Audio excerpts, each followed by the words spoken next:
Dă-te mai în față, dă-te mai în față. Microfonul ți-l ții eu, tu nu pui mâna pe tine, că ești în apă și să nu facă scurt ceva sau să facem un... Bun. Gata, bun, slăvit să fie Domnul. Vreau să vă spun un lucru care mi s-a dat prin Duhul Sfânt azi dimineață în biserică. Ați văzut fiecare și surorile știe atunci când taie vreo găină cum curge sângele pe jos, așa este? Bărbații cum taie porcii și sângele care curge pe jos, ce culoare are? Roșu. Roșu, așa este? Slăvit să fie Domnul. Dar eu vreau să vă spun ceva.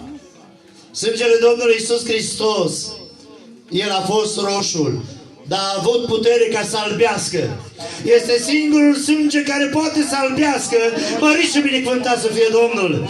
Și vreau să spun că din momentul acesta, Haleluia, sângele lui Iisus Hristos a albit inima lui fratele Adi și a lui sora Mihaela. Slăvit și binecuvântat să fie El. Și ceea ce trebuie să ne rugăm și ne rugăm în inimile noastre, ca inimile lor întotdeauna să fie albe, să-și păstreze ei, să le dea Dumnezeu putere ca să-și păstreze inimile albe până când va veni Împăratul